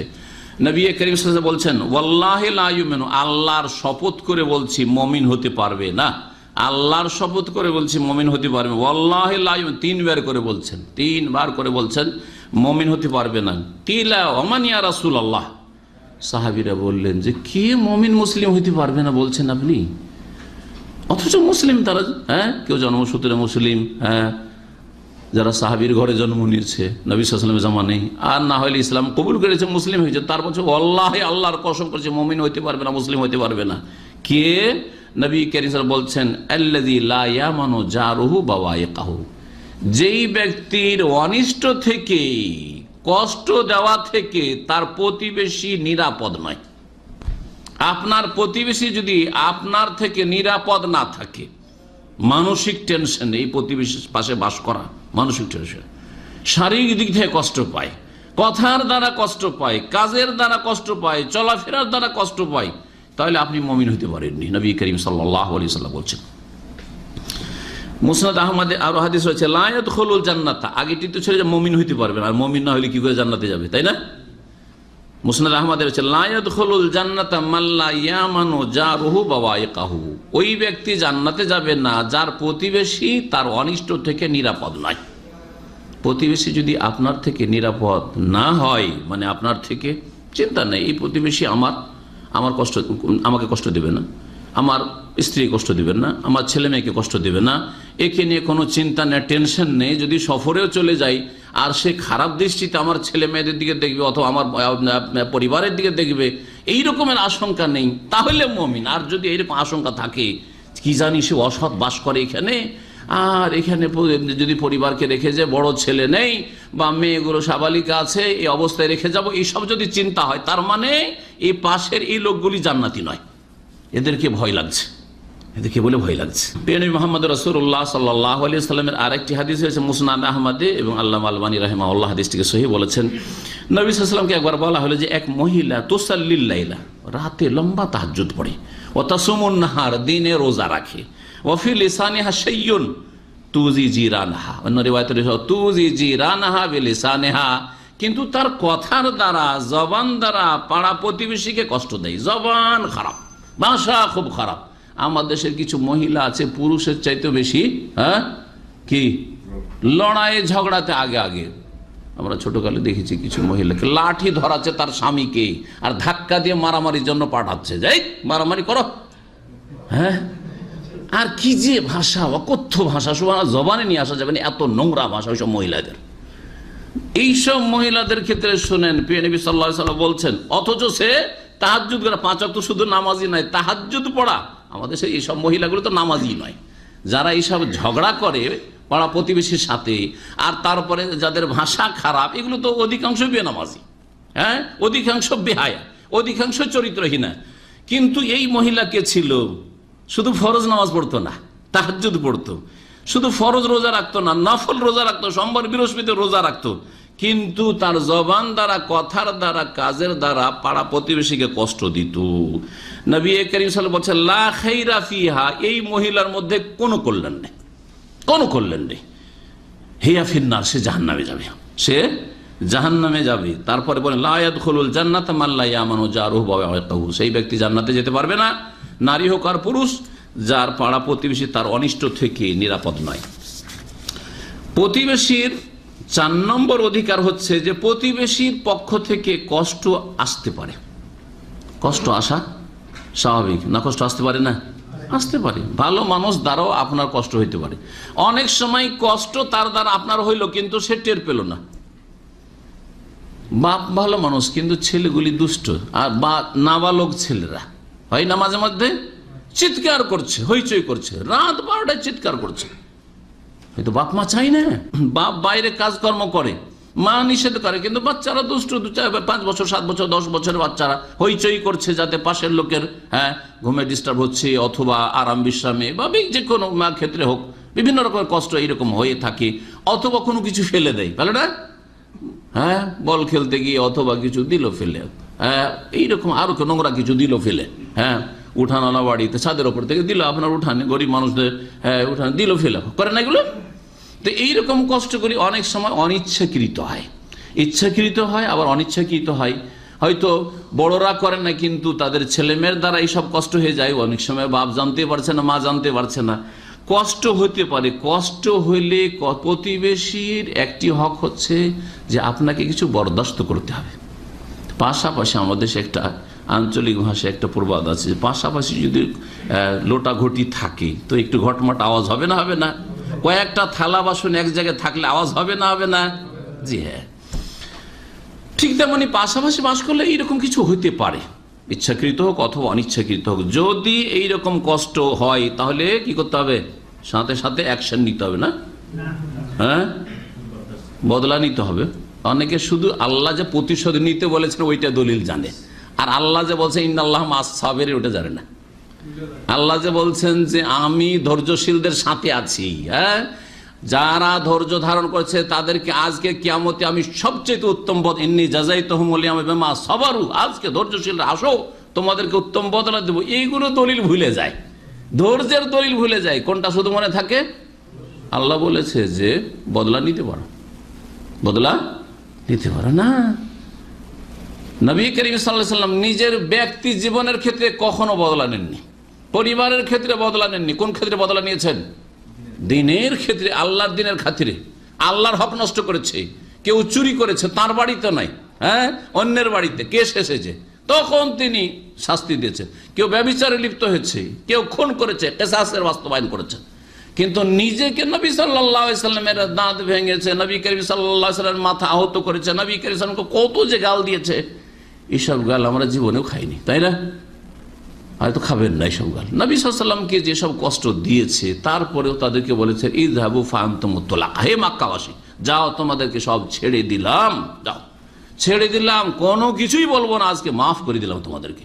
মক্কা বিজয়ের সময় অথচ সবগুলিকে টুকরো টুকরো করে জবাই করতে পারতেন। এ হচ্ছে ইসলামের চরিত্র, এ হচ্ছে রাসূলুল্লাহ সাল্লাল্লাহু আলাইহি ওয়াসাল্লামের উসওয়া হাসানা, উত্তম আদর্শ, যা ছেড়ে গেছেন আমাদের জন্য। তো ধৈর্য ধারণ করতে হবে এবং মন্দকে মন্দ দিয়ে দূর করতে হবে, নাকি? আল্লাহ কি বলছে? মন্দকে মন্দ দিয়ে দূর করো। শরীরে পেশাব পায়খানা লেগেছে, পেশাব দিয়ে ধুইবেন না পানি দিয়ে ধুইবেন? পানিটা ভালো সেই জন্য, কিন্তু পেশাব দিয়ে তো পেশাব কেউ ধর না, হ্যাঁ, ঠিক না? বা পেশাব দিয়েও পায়খানা ধর না, যে দেখ পায়খানাটা বেশি গন্ধ আর বেশি খারাপ লাগছে, তো এত পানি খরচ করে লাভটা কি? পেশাব দিয়ে পায়খানা ধুই, করেন নাকি? তা তো করেন না। দুনিয়ার মানুষের সাথে চলার ক্ষেত্রে কেন এটা করেন? তুই আমার সাথে খারাপ করেছিস, আমি করবো তোর, তুই আমার ক্ষতি করিস, আমি তোর ক্ষতি করবো, এটা কেন করেন? কিন্তু খারাপ দিয়ে খারাপ দূর করার চেষ্টা করা। আল্লাহ কি বলছেন কোরআনে কারীমে? ইদফা বিল্লাতি হিয়া আহসান, তুমি দূর করো মন্দকে কি দিয়ে? শুধু উত্তম দিয়ে না, অতি উত্তম দিয়ে। বিল্লাতি হিয়া আহসান, যেটা বেশি উত্তম, ধর উত্তম আর একটা বেশি উত্তম, বেশি উত্তম দিয়ে, বেশি ভালো দিয়ে, বেশি ভালো যেটা সেটা দিয়ে মন্দকে দূর করার চেষ্টা করো। দেখবেন আল্লাহ কোরআনে সত্যি বলেছেন, ফাইজাল্লাযী বাইনাকা বাইনাহু আদাওয়া, তাহলে এইভাবে যদি তোমাদের শত্রুতা থাকে, এমন সময় আসবে একদিন কান্নাহু ওয়ালিউন হামিম, সেই প্রতিবেশী জালেম, সে অন্যায়কারী, সে বদচরিত্র ব্যক্তি, সে তোমার ঘনিষ্ঠ বন্ধুতে পরিণত হবে। দেখবে যে আরে এই লোকটাকে আমি কষ্ট দিই, আমার স্ত্রী কষ্ট দেয়, ছেলেমেয়েরা কষ্ট দেয়, তারপর কখনো তো আমাদের খারাপ করে না, লোকটি তো আমাদের সাথে ভালো আচরণ করে, হ্যাঁ, লোকটির সাথে আমরা বেঈমানি করেছি, আমরা জুলম অত্যাচার করেছি, তারপরও সে আমাদের উপকার করে, হ্যাঁ, সুখে দুঃখে দৌড়িয়ে ছুটে আসে, অন্যরা তো আসে না, আমার আত্মীয় স্বজন আসে না। এইভাবে ইসলাম প্রচার হচ্ছে সারা পৃথিবীতে। যখন ভারতের হিন্দুরা দেখতো যারা হিন্দু তো আমার খোঁজ নেই না, কিন্তু মুসলিম যারা এখানে ব্যবসা বাণিজ্য এসেছে, মুসলিম যারা এখানে ইসলাম কবুল করেছে, তারা আমাদের সাথে আমানতের সাথে চলে, আমাদের সাথে খেয়ানত করে না, আমাদের নারীদের দিকে খারাপ নজরে দেখে না, আমাদের শ্রদ্ধা সম্মান করে, আমাদের সাথে ভালো আচরণ করে, একটা পয়সা মেরে খায় না, বাড়িতে সেজে সে টাকা পয়সা দিয়ে যায়। এইসব ভালো আচরণ দিয়ে ইসলাম প্রচার হয়েছে সারা পৃথিবী। আল্লাহ পাক সূরা মুমিনুনের আয়াত নম্বর 96-তে বলেছেন এটি ইদফা বিল্লাতি আহসানুস সাইয়্যাতা, এটা হচ্ছে সূরা মুমিনুন। আর সূরা ফুসসিলাতে রয়েছে ইদফা বিল্লাতি আহসান ফাইযাল্লাযী বাইনাকা ওয়া বাইনাহু আদাওয়াতুন কাআন্নাহু ওয়ালিয়্যুন হামীম। নবী করিম সাল্লাল্লাহু আলাইহি ওয়াসাল্লামের এই মর্মে আরো হাদিস রয়েছে। হাসান বসরি রাহিমাহুল্লাহ থেকে একটি উক্তি বর্ণনা করছে, লাইসা হুসনুল জাওয়ারি কাফুল আযা, হুসনুল জাওয়ার আস-সাবরু আলাল আযা। বলছেন যে প্রতিবেশীর সাথে ভালো আচরণ শুধু এটা নয় যে আপনি প্রতিবেশীকে কষ্ট দিলেন, আমি আমার প্রতিবেশীকে কষ্ট দেব না, এইটা শুধু ভালো আচরণ নয়, এর চাইতে ভালো আচরণ করতে হবে। সেটা হচ্ছে হুসনুল জাওয়ারে আস-সাবরু আলাল আযা। ভালো আচরণ হচ্ছে প্রতিবেশীর সাথে যে সে যদি কষ্ট দেয় আপনি ধৈর্য ধারণ করবেন, সবর করবেন। আপনি যা করেছে করেছে অন্যায়, যা জুলুম করেছে করেছে, যা খারাপ ভাষা বলেছে বলেছে, যা গাল দিয়েছে দিয়েছে, যা বেমানি করেছে করেছে, টাকাটা ধার নিয়েছে দিচ্ছে না দিচ্ছে না, ধৈর্য ধরি আমি। এটা হচ্ছে প্রতিবেশীর সাথে সদ্ব্যবহার করা। প্রতিবেশীর 5 নম্বর হক হচ্ছে যে প্রতিবেশীর খোঁজ খবর নেবেন মাঝে মধ্যে। দেখতে পাচ্ছে না 2-4 দিন, আরে আজকে 5 ওয়াক্ত নামাজই দেখতে পেলাম না, কি ব্যাপার, 2 দিন 3 দিন দেখতে পাই না, খোঁজ খবর নেবেন। অসুস্থ হয়েছে, হাসপাতালে পৌঁছে যাবেন, খবরই নেই। হ্যাঁ, মারা গেছে, খবর নেই আজকাল। জি, দাফন হয়ে গেছে, তারপর খবর রাখেন, কেউ করে খবর রাখে না। সুবহানাল্লাহ। বরং শহরের জীবনের যে খারাপ দিকগুলি রয়েছে তার মধ্যে একটা, যদি চোর ডাকাত এসে খুন করে ওদের প্রতিবেশীকে, সব লুটপাট করে নিয়ে যায়, যা চাচা যান বাঁচা, নিজে জানটা বাঁচলে হইল, তাই না, আমি বাঁচলে হইল, কিছু বলতে যাব না। না, এটা ইসলামের চরিত্র নয়। অনসুর আখাকা জালেমান আও মাজলুমান, তোমার ভাইয়ের সাহায্য করু, সে জালেম হলেও সাহায্য করতে হবে, আর মজলুম নির্যাতিত হলেও সাহায্য করতে হবে। সুতরাং তার যদি জুলুম অত্যাচার হয় তাহলে সাহায্য করতে হবে, সে যদি দুর্গত হয় তাহলে তার দুর্গতি দূর করতে হবে, সে যদি জালেম ও অন্যায় কাজ করে তাহলে উপদেশ দিয়ে অথবা বল প্রয়োগ করার ক্ষমতা থাকলে তাকে অন্যায় থেকে বাধা দিতে হবে। এটা হচ্ছে তার সাহায্য করা। এবং কোন প্রয়োজন, পাশের লোকের প্রয়োজন থাকলে প্রয়োজন মিটানো। আজকাল মানুষ নফসি নফসি নিজেকে নিয়ে না, পাশের লোক জানছেন যে ও হয়তো ওর বেশ কিছু প্রয়োজন রয়েছে সাংসারিক, যেগুলি সে করতে পারে না, অনেক সময় অভাবের কারণে করতে পারে না, শীতের বস্ত্র কিনতে পারে না, প্রয়োজন পুরা করলেন আপনি এই শীতকালে, পয়সা আছে কিন্তু বেচারা এত ব্যস্ত থাকে যে নিজের স্ত্রী ছেলে মেয়েদের জন্য যে শাকসবজি মাছ গোস্ত কিনে দেবে তার সময় নেই। এই উদাহরণটা দিলাম। তো পাশের যখন একজন আপনার উচিত যে তাদের, আপনি ফ্রি আছেন, হাট বাজার করছেন, আপনার সাথে আর একটু বেশি করে কিনে নিলেন, কিনে নিয়ে তাদেরকে দিয়ে দিলেন, প্রতিবেশীকে দিয়ে দিলেন, এগুলো হচ্ছে সদ্ব্যবহার। এইরকম বহু সদাচরণ হইতে পারে, বহু ক্ষেত্রে সদাচরণ হইতে পারে। জি হ্যাঁ, আপনার বাড়িতে আজকাল শহরে যেমন এখানে সৌদি আরবে পানি বাইরে থেকে নিয়ে আসতে হচ্ছে, ঠিক না? আপনার বাড়িতে পানি আছে আর ওর বাড়িতে পানি নেই, আর বাড়িতে পানি আনার কোনো লোকও নেই, তো দিয়ে দেন, তাকে দিয়ে দেন, সাহায্য করেন। এইরকম বহু উদাহরণ আপনি দিতে পারবেন। আশা করি এক কথায় যে কোনো প্রয়োজন, যা বৈধ প্রয়োজন রয়েছে সেই প্রয়োজনগুলি তাদের মেটানো, এটা হচ্ছে প্রতিবেশীর হক। এবং এই ক্ষেত্রে বেশ কিছু দলিল রয়েছে, সময়ের স্বল্পতার জন্য সেগুলি সংক্ষেপ আমি করে দিচ্ছি। প্রিয় নবী মুহাম্মদ রাসূলুল্লাহ সাল্লাল্লাহু আলাইহি ওয়াসাল্লাম বলেছেন একটি হাদিসে, মা আমানা বি মান বাতা শাবআনান ওয়া জারুহু জায়ুন ইলা জামবিহি ওয়া হুয়া ইয়ালাম। তাবরানীতে এই হাদিসটি রয়েছে, আল্লামা আলবানী হাদিসটিকে হাসান বলেছেন। আমার প্রতি ঈমানই নিয়ে আসলো না, নবী সাল্লাল্লাহু আলাইহি ওয়াসাল্লাম বলছেন আমার প্রতি ঈমান নিয়ে আসলো না কে? মান বাতা শাবআন, যে পেট ভর্তি করে খেলো, পেট পুরে খেলো, একবারে ফুল খাওয়া দাওয়ার আইটেমের শেষ নেই। আজকাল দাওয়াতে 10টা কম। আমাদের বাংলাভাষী ভাইদের যেগুলো ফ্যামিলি দাওয়াত হয়, কয়টা কমপক্ষে হয় বলেন আপনার একটু, কয়টা হয়? 10টা কমপক্ষে, তাই না? আর যদি ভর্তা এক একটা ধরা হয় তাহলে 15টা, দেখছেন না? আপনারাই বলছেন সুবহানাল্লাহ। আর পাশের গরিব, তার লবণ ভাত জুটে না, ভাত চাউল কেনার পয়সা নেই, ডাল কেনার পয়সা নেই, শীতের বস্ত্র নেই, ফরজগুলি তার নেই, আর আপনার অতিরিক্ত অপচয় আর অপচয়, অপচয় আর অপচয়। মা মানবে আমার প্রতি ঈমান নিয়ে আসেনি এই লোক যে পেট পুরে খেয়ে রাত কাটালো, ওয়াজারহু যায়, অথচ তার প্রতিবেশী ক্ষুধার্ত, তার প্রতিবেশীর ছেলে মেয়ে ক্ষুধার্ত, বস্ত্রহীন, এলা জামি তার পাশে, আর ওয়াহওয়াইয়াল জানছে, খবর রাখছে যে ওরা অভাবী, তারপর তাদের খোঁজ খবর নিজে খেলেই ভাগযোগ করে খেতে হবে, তাদেরকেও দিয়ে খেতে হবে। আল্লাহ পাক দুনিয়াতেও ভালো করবেন। অনেকে মনে করে যে এইটা দিয়ে ও আখেরাত কি দিলাম, তারপরে তো গরজ নেই তার সাথে, গরিবকে দিয়েই বাকি, কারণ নেকির আশাও নেই, আখেরাত সম্পর্কে ওইসব ফিকির চিন্তাও নেই, যার ফলে আজকাল গরিবদের সাথে কেউ ভালো আচরণ করতে চায় না। গরিব প্রতিবেশীর সাথে, হ্যাঁ ধনী প্রতিবেশী হয়ে দেখে নেন, আবার যদি আপনার চাইতে বেশি সিনিয়র হয়, ওর কাছ থেকে কিছু পাওয়ার আরো বেশি আশা আছে, তখন দেখেন কত খাতির তার সাথে। তো এইটা আপনি কোন ইসলামের কাজ করলেন না। তাহলে আপনি যার বেশি প্রয়োজন তার পাশে দাঁড়াবেন, এটা হচ্ছে ইসলামের কাজ, এটা হচ্ছে আল্লাহর সন্তুষ্টির কাজ। নবী করিম সাল্লাল্লাহু আলাইহি ওয়াসাল্লাম এই মর্মে বেশ কিছু হাদিস রয়েছে। আব্দুল্লাহ বিন উমর রাদিয়াল্লাহু তাআলা আনহুমা যখন একটা ছাগল জবাই করতেন, জবাই করার পরে তার গোলাম কৃতদাসকে বলতেন, এজা সালাখতা ফাবদা বিজারিন ইয়াহুদি।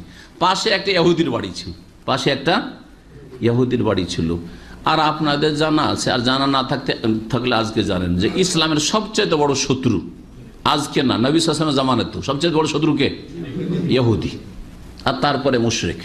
জি, আল্লাহ কোরআনে করে বলেছেন, লা তাজিদান্না আশাদ্দান নাসি আদাওয়া লিল্লাযিনা আমানু আল ইয়াহুদা ওয়াল্লাযিনা আশরাকু। আজকে ফিলিস্তিনে দেখেন, ইহুদিরা পৃথিবীতে সবচেয়ে বেশি জুলম, পরোক্ষভাবে হোক আর প্রত্যক্ষ, দেখবেন ইহুদিদের হাত আছে। মুসলিমদের জুলম অত্যাচারের ক্ষেত্রে ইহুদিদের হাত আছে, যেখানে অন্যকে দিয়ে করাচ্ছে সেখানে ইহুদিদের হাত আছে। আর মুশরিক দেখেন আজকে রাশিয়া কি জুলম অত্যাচার চালাচ্ছে শাম দেশে, সিরিয়ায়, বিশেষ করে হালাবে আহলে সুন্নাত ওয়াল জামাতের ওপর। আর এই মুশরিক যারা রাফেজি ইরানি, তারা কি জুলম অত্যাচার চালাচ্ছে। তো মুশরিকরা বড় দুশ্মন ইসলামের, আর বড় দুশ্মন হচ্ছে ইহুদিরা। আব্দুল্লাহ বিন উমর রাদিয়াল্লাহু তাআলা, উমরের ছেলে, রাসূলুল্লাহ সাল্লাল্লাহু আলাইহি সাল্লামের শ্যালক এবং রাসূলুল্লাহ সাল্লাল্লাহু আলাইহি সাল্লামের সুন্নতের এত পাবন্দ সাহাবী ছিলেন যে তার মতো মর্যাদার সাহাবী সুন্নতের পাবন্দের ক্ষেত্রে খুব কমই ছিল। তো তিনি বলতেন গোলামকে, এজা সালাখতা, যখন চামড়া ছড়ানো হয়ে যাবে, চামড়া খালানো হয়ে যাবে, তখন কি করো, ফাবদা বে জারের আল ইহুদি, আমার প্রতিবেশী যে ইহুদি আছে ওই ইহুদির বাড়ি দিয়ে শুরু করে, কারণ ওর বাড়িটা কাছে আছে, ওর বাড়িতে গোস্ত দিয়ে আসবে। চিন্তা করতে পেরেছে? তাহলে ইহুদিকে যদি দিতে হয়, তাহলে সে যদি মুসলিম হয়, সে শুধু মুসলিম না, সে যদি আপনার আত্মীয় হয়, হ্যাঁ, তাহলে তার কত হক রয়েছে। আল্লাহ পাক যেন বোঝার তৌফিক দান করেন। ইমাম বুখারী আদাবে মুফরাদে রয়েছে, লাইসাল মুমিন আল্লাযী ইয়াশবা জারহু জায়ুন ইলা জামবিহি। এই কাছাকাছি আরেকটি হাদিস বললাম, মুমিন সেই ব্যক্তি নয় যেই ব্যক্তি তো খুব তৃপ্তির সাথে খায় কিন্তু পাশের লোকেরা ক্ষুধার্ত রয়েছে। 6 নম্বর হক হচ্ছে প্রতিবেশীর, যে প্রতিবেশীর দোস্তুটি থাকলে যথাসাধ্য ঢেকে রাখার চেষ্টা করতে হবে। সেই প্রতিবেশীর, সেই ওই পুরুষের হোক, তার স্ত্রীর হোক, তার ছেলেদের হোক, তার মেয়েদের হোক, সেগুলো ব্যক্তি জীবনের ব্যাপার স্যাপার, ব্যক্তি জীবনের দোস্তুটি, এমন দোস্তুটি নয় যেগুলির কারণে অন্য লোকের ক্ষতি হবে। ভালো করে মনে রাখবেন, যদি দেখেন যে না এইগুলোকে যদি আমি লুকিয়ে রাখি তাহলে অন্য লোকদের ক্ষতি হবে, তাহলে বলতে হবে কাকে, যার মাধ্যমে এদেরকে কি করা যায়, সতর্ক সাবধান করা যায়, এদেরকে পাপ থেকে, অন্যায় থেকে বিরত রাখা যায়, থামানো যায়। কিন্তু ব্যক্তি জীবনের ভুল ত্রুটি যদি থাকে, ধরেন বা সামান্য ভুল ত্রুটি হয়েছে, পাশের বাড়ির একটা মেয়ে ধরেন একটু কোন একটা ছেলের সাথে একবার হয়তো একটু কথা বলেছে বা শুনতে পেয়েছেন ওদের একটু ভাবসাব প্রেম শুরু হয়েছে, কিন্তু সেটা বড় ধরনের দোষ নয় যে ব্যভিচারে লিপ্ত হয়ে গেছে ইত্যাদি, এইরকমও নয়। তারপরে একটা ছেলে পয়গাম দিয়ে প্রস্তাব দিতে মেয়েটাকে বিয়ে করার জন্য এসছে, অধিকাংশ প্রতিবেশীরা যেহেতু পাশের লোকের সব খবর রাখে, করে কি আপনি এই মেয়েটাকে বিয়ে করবেন, বা আপনার ছেলের এই জন্য এই মেয়েটাকে আপনি চয়েস করেছেন, না না না না এই মেয়ে ভালো না, ভালো না, আউযুবিল্লাহ, এমন করে দিলেন যে আর কোনো বিবাহ শাদীর ব্যবস্থাই হয় না। হ্যাঁ, জায়েজ নয়। হ্যাঁ, তবে যদি দেখেন যে বড় ব্যভিচারে লিপ্ত হয়েছে, আর যে ছেলেটা বিয়ে করতে সে হচ্ছে ধার্মিক নামাজি, তাহলে তখন সতর্ক করবেন, কারণ ভালো একটা মানুষকে ফাঁসিয়ে দেবেন না একটা খারাপ মহিলার সাথে বা খারাপ মেয়ের সাথে। জি, তো এই বিষয়গুলির ক্ষেত্রে মনে রাখতে আপনাকে, এইরকম ব্যক্তি জীবনের মেলা ভুল ত্রুটি আছে। আজকাল আমি যখন এখানে প্রথম আসি তখন একজন বাংলাদেশি ভাই ফ্যামিলি নিয়ে থাকতেন, খবরে থাকতেন, কিন্তু সহি আকীদার ভাই এটা কথা বলেছেন, দেখেন পাশে বাংলা ভাষাভাষী না থাকাই ভালো। কথাটি খুব একটা ভালো লাগেনি আমাকে, কিন্তু একটু চিন্তা করেন, কেন, যদি একটা আরবিয়ান থাকে তো আপনার দোষ খুঁজে বেড়াবে না।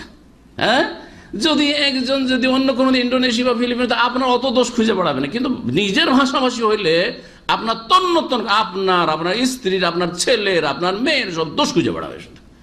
একদিন ফজরের নামাজ যেতে পারেননি, গোসল করতে দেরি হয়ে জামাত ছুটে গেছে, অথবা ঘুম ভাঙেনি মানুষ, আপনি যতই পরেশগারা, যতই আলেম হন, একদিন ফজরে যেতে পারেন, আরে হুজুরিতে জামাতে নামাজ পড়ে না, ফজরে যায় না, ঠিক না, দিল সারা জীবনের আপনি এমন বদনাম করে দিল। রাকা একদিন গিয়েছে, ওখানে গিয়ে এক ভাই বলছে যে এইখানকার একটা ছেলে, বেনামাজির ছেলে, উমরায় গিয়েছে, ওর সাথে বেনামাজি, ফরজ নামাজ পড়ে না, উমরায় গিয়েছে, ফজরে উঠে না, এই বেনামাজি। আর সে বলছে যে আরে কি বলছেন, আমাকে ফজরের জন্য জাগাচ্ছেন আপনি, এইখানে ওই রাকাতে দাঁড়িয়ে ফজরে দেখি না, তো নিজেই তো নামাজ পড়ো না, আর একক তো তুমি পড়ো না। সে যদি মাসে একদিন বা সপ্তাহে একদিন কখনো না উঠতে পারে, সেটা বড় দোষ হয়ে গেল। সাদা কাপড়ে দাগ বেশি দেখা যায়, হ্যাঁ, আর মানুষের বজ্জরিত হচ্ছে যে নিজের দোষ দেখে না, নিজের দোষ দেখে না, বুঝলেন তো। হ্যাঁ, আপনার সূচের ছিদ্র আর চালনা, কি বলেন আপনার, চালুন, কি বলে চালুন, চালুনের ছিদ্র, এই সম্পর্কে তো জানা আছে। চালুন আর ছিদ্রের ঝগড়া। হ্যাঁ, চালুন বলছে ওই তোর তো পাছা ছিদ্র, তখন সুচ কি বলছে, ও আমার পাছাটাই শুধু দেখতে পাও, আর তোমার এত পাছা যে ছিদ্র আছে দেখতে পাও না। না, তো এইরকম হয়েছে আজকালকার জনগণের অবস্থা, মুসলিমদের অবস্থা। গ্রামের যদি মসজিদের ইমাম একদিন জামাত নামাজ পড়িতে না আসতে পারে, মুয়াজ্জিন যদি আসতে না পারে, অথবা আমার মতো লোক যদি কেউ আসতে না পারে, আর পাশে যদি কোথাও নামাজ পড়ে না, একদিন মাসে গিয়েছে, আর সেই দিনে হয়তো আমাকে পাইনি বা আপনাকে পাইনি, নামাজ পড়ে ফজরে তো পাইনি, ওকে দৃঢ় একেবারে বদনাম করে, হারাম, এটা হারাম। বাড়িতে দাওয়াত দিয়ে নিয়ে গেছেন খাওয়াইতে, আপনার বাড়ির দোষ খুঁজে আসলো, এর বাড়ির বিছানা কেমন, এর বাড়িতে কে কোথায় ঘুমায়, এর বাড়িতে কোথায় থাকে, এর বাড়ির ছেলে কোথায় থাকে, মেয়ে কোথায় থাকে, আউযুবিল্লাহ। এগুলো করার জন্য আপনাকে দাওয়াত দিয়েছিল যে দোষ খুঁজে বেড়াবেন? হারাম কাজ করছেন আপনি। আমি মানুষের দোষ ত্রুটি খুঁজে বেড়াচ্ছেন আপনি, হ্যাঁ, গোয়েন্দাগিরি করে বেড়াচ্ছেন আপনি, হারাম, গুনাহগার আপনি। তো প্রতিবেশীর হক হচ্ছে যে মান ইজ্জত ঢেকে রাখার চেষ্টা করবেন। এমনকি অমুসলিম হইলেও দেখেন, যদি একটা অমুসলিম মহিলাও দেখে যে আমাকে দেখতেই নজরটা নিচে করলো, আপনাকে ভালো মনে করবে না খারাপ? ভালো বলবে। ভালো বলবে না, বলবে না? জি হ্যাঁ। কিন্তু যদি দেখেন একটা অমুসলিম মহিলা, অনেক আজকাল ফাসেক মুসলিমরা মনে করে যে মুসলিম মেয়ে থাকলে একটু শ্রদ্ধা করলাম, আর অমুসলিম বেহায়া হয়ে যখন চলছে তো দেখলাম অসুবিধাটা কি। হ্যাঁ, অথচ জেনা জেনা, দুটোই জেনা। মুসলিম মহিলার দিকে অসৎনীয় দেখলো জেনা, আর অমুসলিম কাফের দিকে, ইহুদি নাসারাদের দিকে দেখলো, সেটা জেনার জেনা, একই অপরাধ। তো এসব বিষয়গুলি যেন আমাদের খেয়ালে থাকে, আল্লাহ পাক যেন আমাদেরকে এসব খেয়াল রাখার তৌফিক দান করেন। নবী করিম সাল্লাল্লাহু আলাইহি ওয়াসাল্লাম কে একবার জিজ্ঞাসা করা হয়, আব্দুল্লাহ বিন মাসউদ রাদিয়াল্লাহু তাআলা জিজ্ঞেস করেন, সহিহ বুখারী মুসলিম হাদিস রয়েছে, আইয়ু যামবি আযাম ইনদাল্লাহ, কোন গুনাহ সবচেয়ে বড় গুনাহ, কোন গুনাহ সবচেয়ে বড়? তখন কি বলেছিলেন? আনতাজআলা লিল্লাহি নিদ্দান ওয়া হুয়া খালাকাকা। এসিটা চালিয়ে দেন, ভালো লাগছে।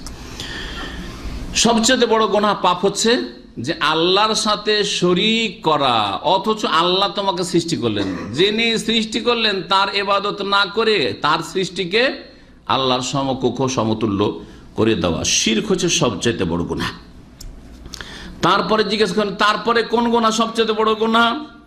বলে ওয়ান তাকতুলা ওয়ালাদাকা খাশিয়াতা ইয়াতআমা মাকা, তোমার ছেলে মেয়েকে খুন করা এই ভয়ে যে এরা আসলে এরা খেতে চাইবে, এত ছেলে মেয়েকে খাওয়াবো কোথা থেকে। আজকাল যে বার্থ কন্ট্রোল বা ফ্যামিলি প্ল্যানিং এসব ভাষা এসছে, এগুলি হচ্ছে ছেলে মেয়েদের খুন করা। আগের যুগের লোকের আগে থেকে বন্ধ করতে পারতো না, সেজন্য বাচ্চা ছেলে মেয়ে জন্মে যাওয়ার পরে মক্কার কাফেররা কি করতো?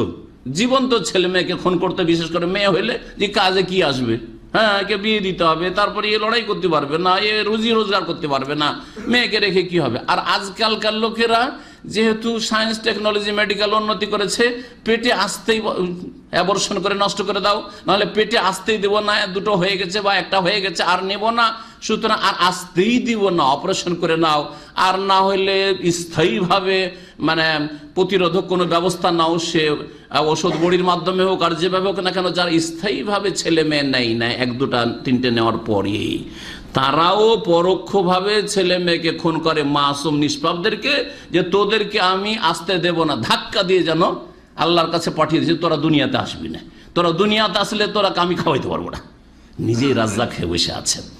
এই অপরাধগুলি শুধু কাফের না, বরং খোঁজ নিয়ে দেখলাম পৃথিবীর যে অমুসলিমরা এইসব অসৎ কথা মুসলিমদের শিখিয়েছে।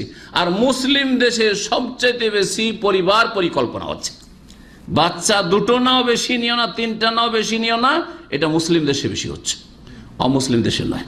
অমুসলিমরা তো লোক পাচ্ছে না, কারণ বিয়ে করছে না চরিত্রহীনরা, যার ফলে বিয়ে যখন করছে না ছেলে মেয়ে হবে কোত্থেকে? আর ছেলে মেয়ে হলো সব যারও সন্তান, তাদের বাপের পরিচয় নেই, মায়ের পরিচয় নেই, কিছু পরিচয় নেই, যার ফলে ওরা চাইছে যে বেশি বেশি বাচ্চা নিক, যারা বিয়ে শাদী করছে বেশি বেশি বাচ্চা নিক, যে দেশটা আবাদ হোক, নাহলে দেশ খালি পড়ে আছে, মানুষ দেশ থেকে শেষ হয়ে যাবে। যার ফলে তারা কিন্তু ফ্যামিলি প্ল্যানিং করে না। ইউরোপ, আমেরিকা আর ওইরকমই যেসব দেশ, অস্ট্রেলিয়া, এইসব দেশে কিন্তু কাফেররা ফ্যামিলি প্ল্যানিং করে না। কিন্তু তাদের বদ চরিত্রে যে তারা ব্যভিচারে ডুবে আছে, যার ফলে অধিকাংশই বিবাহের ক্ষেত্রে তাদের অনীহা, বিবাহই করে না, যার ফলে দেশ থেকে মানুষ শেষ হতে যাচ্ছে। আর আল্লাহ করে আল্লাহর দুশ্মনগুলি শেষ হয়ে যাক, আর আল্লাহ পাক রব্বুল সেখানে মুসলিমদেরকে এবং সৎ মুসলিমদেরকে আল্লাহ পাক সেখানে বসবাসের তৌফিক দান করুক এবং তাদেরকে ইসলাম প্রচারে আল্লাহ পাক যেন তৌফিক দান করুক। তারপরে জিজ্ঞেস করেন, তারপরে কোন পাপ? বললেন আনতুজানিয়া হালিলাতা জারিক, তোমার প্রতিবেশীর স্ত্রীর সাথে যদি জেনা করো, এটা সবচেয়ে বড় কাবিরা গুনাহ।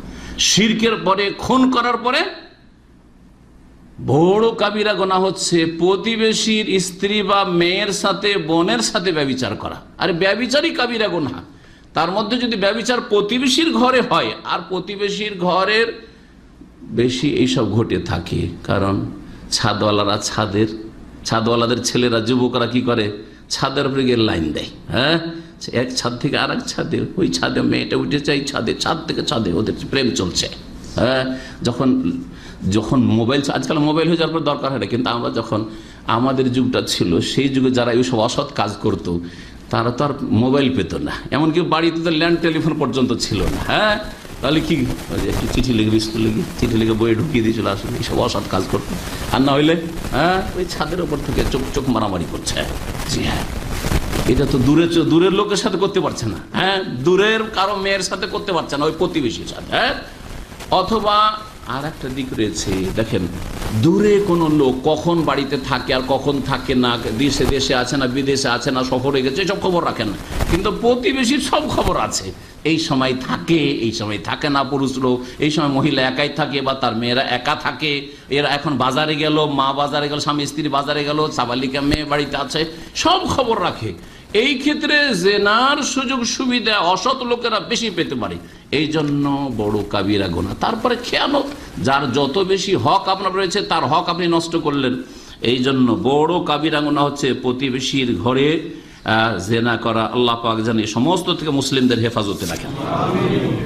আর জেনা মানে শুধু বড় ব্যভিচার নয়, ভালো করে শুনে এই মর্মে তাহলে বুখারী মুসলিম আরেকটি হাদিস শুনেন।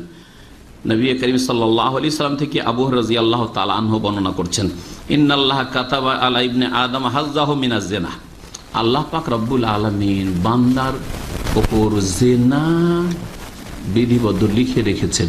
মানে কে কে জিনা করবে আর কোন কোন স্তরে জিনাগুলি হবে, এগুলি আল্লাহ রব্বুল আলামিন জানেন, যেহেতু সেই জন্য আল্লাহ পাক কি করেছেন, লিখে রেখেছেন।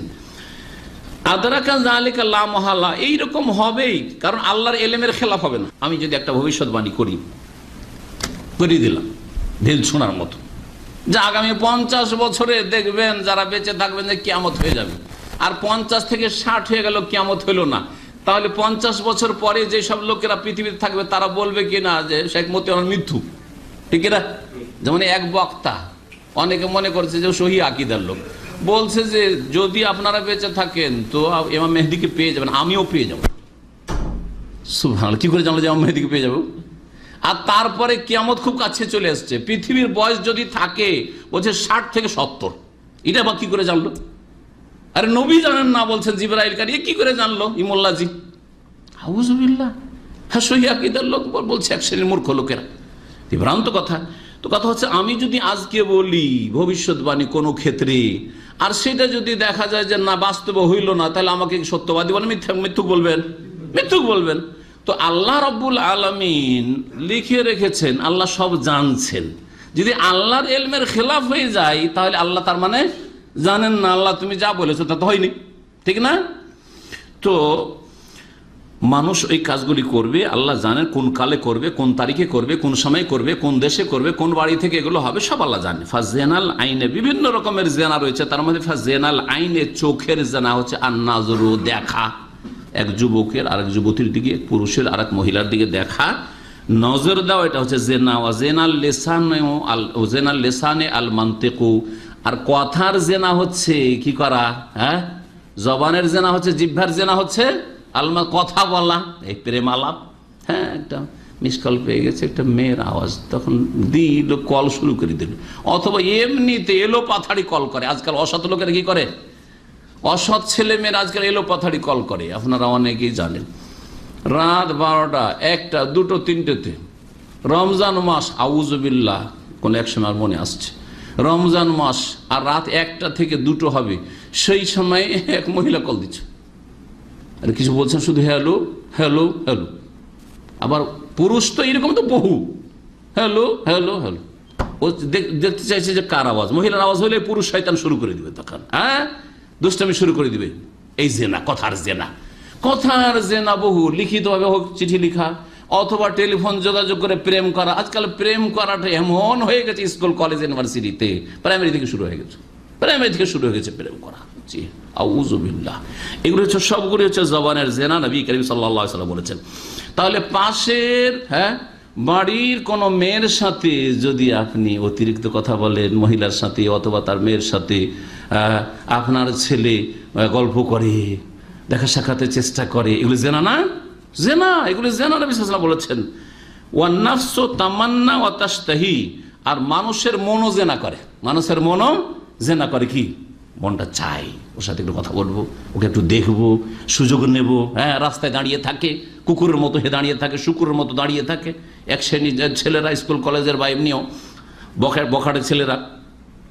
ওয়াল ফারজু ইউসাদ্দিকু যালিকা কুল্লাহু ওয়া ইউকাযযিবুহু, এবং লজ্জা স্থান এটাকে বাস্তবে পরিণত করে অথবা ব্যর্থ হয়। যখন মানুষ কথা বলতে শুরু করে অপর আজনবী বেগানা মহিলার সাথে, যখন মনটা এগিয়ে যায় সেই দিকে, প্রেম শুরু হয়ে যায়, যখন সেই দিকে নজর দৌড়ায়, দেখতে থাকে, ধীরে ধীরে কি হয়, তখন বড় জেনায় লিপ্ত হয়।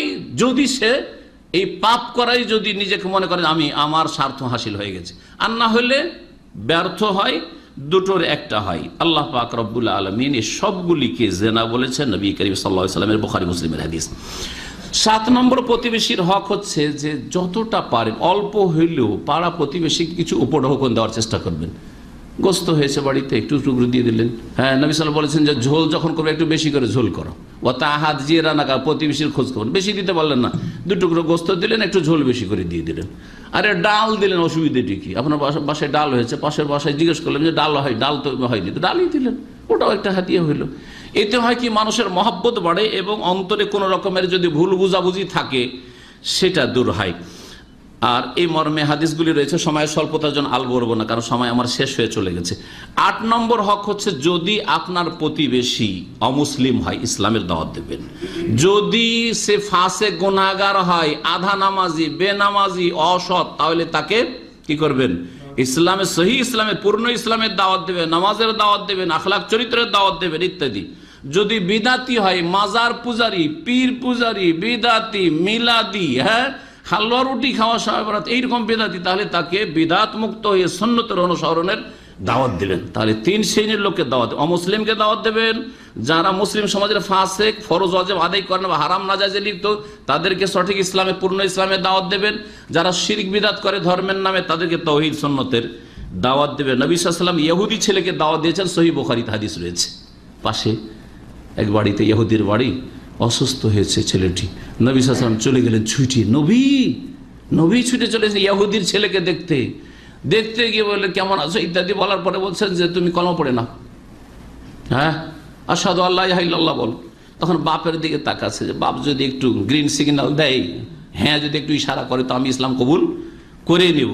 বাপ বলছে যে আমার ছেলেকে ইহুদিরে দেখতে আসে না, পাশের কোন লোক দেখতে আসে, রাসূলুল্লাহ সাল্লাল্লাহু আলাইহি ওয়াসাল্লাম দেখতে এসেছেন, আরে মুহাম্মদ সাল্লাল্লাহু আলাইহি ওয়াসাল্লাম দেখতে এসেছেন, তুমি মুহাম্মদের কথা, আবুল কাসিমের কথা শুনেই নাও, আতে আবুল কাসিম।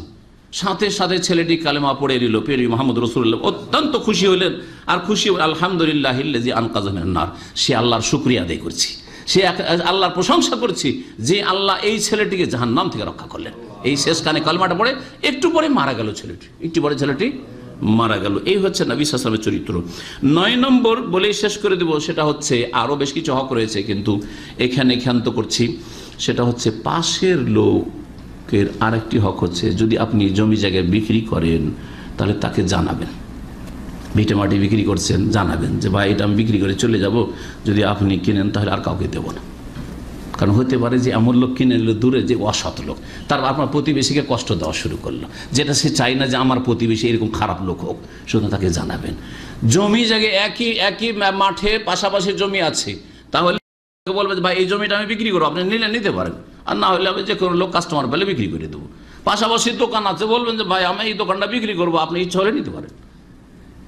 এই মর্মে যদিও ইখতিলাফ আছে ফোকাহে কেরামদের যে পার্টনারশিপে যদি থাকে বা একই সাথে ভাগ, দুই ভাই আছেন বা ভাই বোন আছে, জমি জায়গা এখনো ভাগ হয়নি, তাহলে অবশ্যই বলতে হবে যে আমি আমার ভাগ কিন্তু বিক্রি করব, এতে সকলে একমত।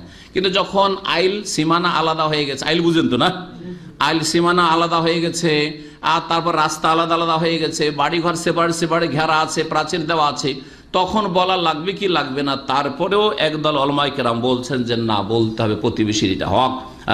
আর তারপরে সাহাবায়ে কেরামদের একটা আদর্শ যে তারা প্রতিবেশী যদি একটু কম মূল্যও দিত তার কাছেই বিক্রি করতেন। এই মর্মে শুধু একটি হাদিস শুনিয়েই শেষ করছি। বুখারী মুসলিমে হাদিসটি রয়েছে। আমর ইবনে শুরাইদ বলছেন যে আবু রাফে বলে একজন সাওয়ামা সাদ বিন মালিক, সাদ বিন মালিকের সাথে একটা বাড়ি বিক্রির দরদাম করতে শুরু করলেন। বে-আরবামিয়াতে মিসকাল, 400 দিনারে, মিসকাল মানে দিনার, স্বর্ণ মুদ্রা, 400 স্বর্ণ মুদ্রায়। আর বললেন যে দেখো 400 স্বর্ণ মুদ্রায় বিক্রি করে দিলেন, কিন্তু চাইছিলেন তিনি 500, আর অন্য জায়গায় তিনি 500 অলরেডি দাম পাচ্ছিলেন। দূরের এক লোক 500 দিনার, 100 দিনার 100টি স্বর্ণ মুদ্রা পার্থক্য, 500 দিনার দূরের লোক দিচ্ছে আর পাশের প্রতিবেশী 400 দিনার দিচ্ছে।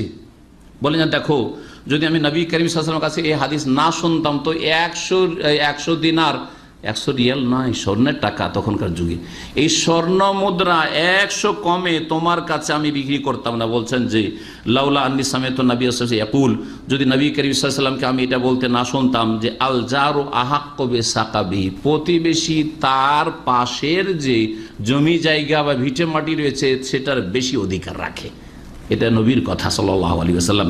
যদি এটা না শুনতাম তো মা আতেই তোকা, তাহলে 400 দিনারে তোমাকে দিতাম না, ওই দূরের লোকটিকে 500 দিনারে দিতাম। আমি কেন 100 লস দেব? কিন্তু নবীর কথা মানতে গিয়ে তোমাকে আমি কম মূল্যে দিলাম। জি, এটা হচ্ছে সাহাবায়ে কেরামদের চরিত্র। আল্লাহ পাক যেন বুঝার তৌফিক দান করেন এবং প্রতিবেশীদের হক আদায় করার তৌফিক দান করেন। আল্লাহ পাক আমাদেরকে ভালো প্রতিবেশী দান করেন, ভালো সাথী সঙ্গী দান করেন এবং আমাদেরকেও আমাদের প্রতিবেশীদের জন্য ভালো মানুষ হওয়ার তৌফিক দান করেন। ওয়া সাল্লাল্লাহু ওয়া সাল্লাম আলা নবিয়িনা মুহাম্মদ ওয়া আলা আলিহি।